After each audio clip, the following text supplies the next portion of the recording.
Graças a Deus, é isso mesmo. Aqui estamos para mais uma H11. Deus está aqui, Deus está aí. Bem-vinda, bem-vindo!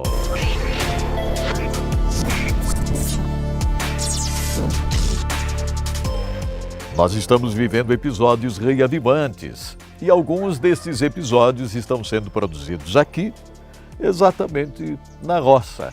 É isso. E é claro, você ouve os passarinhos, você ouve o galo ali, ou mais do que um. São os galos da minha mamãe.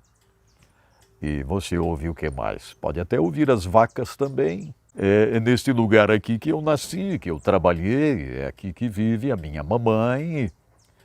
E é aqui mesmo que eu tenho vivido algumas experiências tão maravilhosas.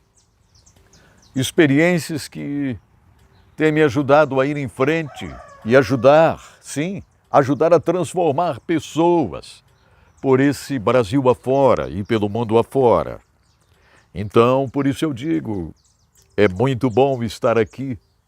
Ei, hoje nós vamos ao capítulo 10 de Esdras. Nós estamos vivendo o reavivamento de Esdras em episódios reavivantes. Vocês lembram? O mover pessoal, o reavivamento pessoal, ele vai impactar as pessoas que estão ao nosso redor. Não adianta, é assim mesmo. Tudo começa com a minha decisão de viver este reavivamento. Observe o início do capítulo 10 de Esdras.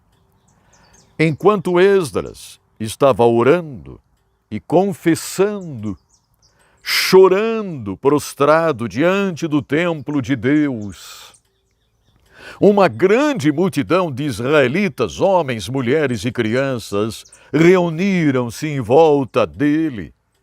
Eles também choravam amargamente.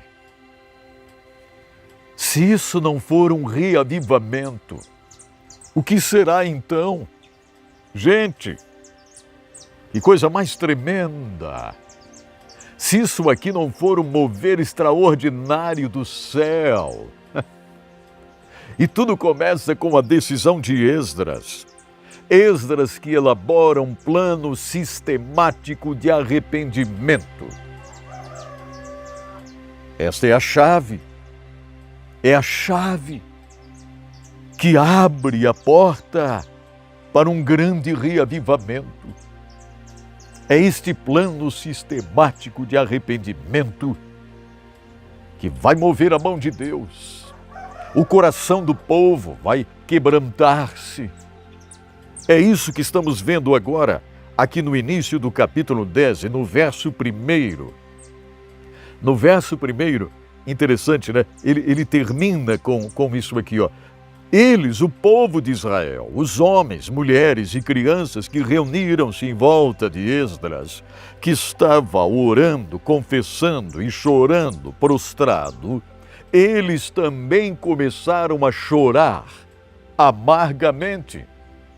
Uma multidão. Isso aqui, gente, era uma multidão. Uma multidão de israelitas que haviam retornado da Babilônia e também remanescentes, povo que haviam permanecido ali e que haviam desviado-se completamente.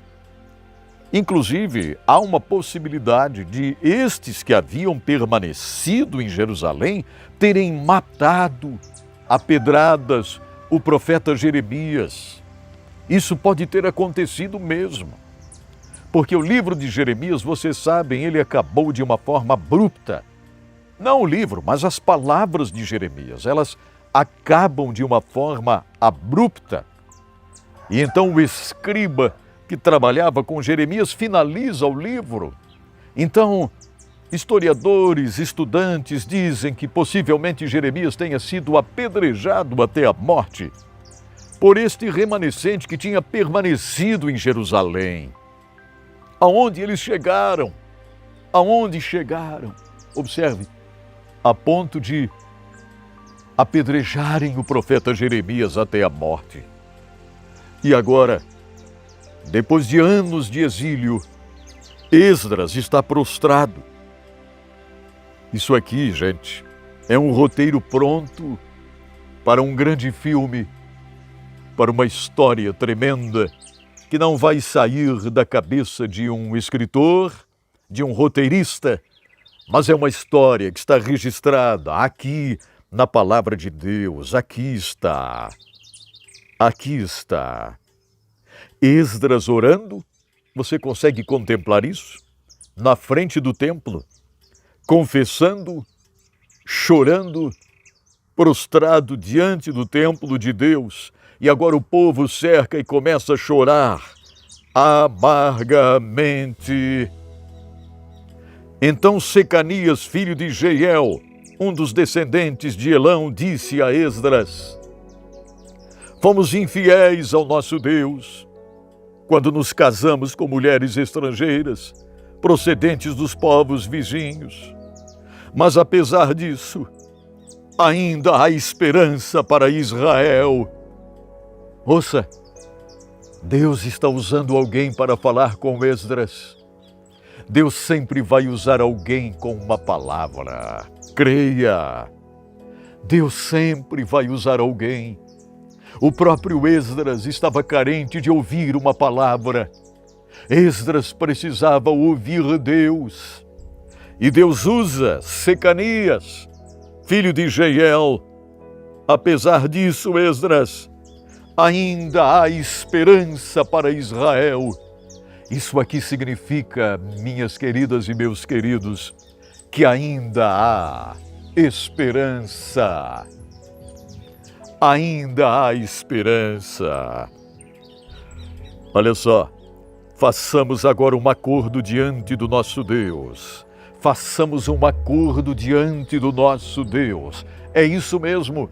Deus quer que façamos um acordo com Ele, um pacto com Ele, uma aliança com Ele. Verso 5. Esdras levantou-se.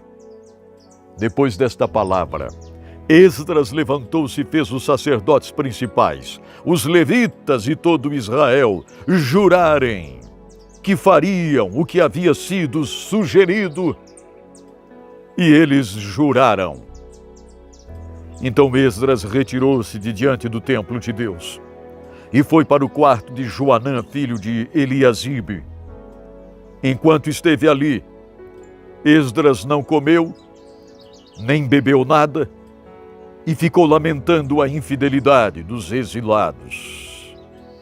E fez-se uma proclamação em todo Judá e em Jerusalém, convocando todos os exilados a se reunirem em Jerusalém. Avivamento. Tempo de reavivamento para Jerusalém. Tempo novo que surgia. Final do verso 9. Todos estavam profundamente abatidos por causa da reunião e também porque chovia muito. Então o sacerdote Esdras levantou-se e lhes disse: vocês têm sido infiéis. Vocês se casaram com mulheres estrangeiras, aumentando a culpa de Israel. Agora chegou o tempo de confissão. Confessem o seu pecado diante do Senhor Deus, o Deus dos seus antepassados, e façam a vontade dele. Separem-se dos povos vizinhos e das suas mulheres estrangeiras. Verso 12. Ouça bem. A comunidade toda a comunidade de Israel que ali estava respondeu em alta voz: você está certo. Devemos fazer o que você diz, Esdras. Você está certo. Vamos fazer o que você está sugerindo. É isso mesmo. O reavivamento traz decisão. Decisão que abrirá caminho para uma vida vitoriosa. Vamos decidir.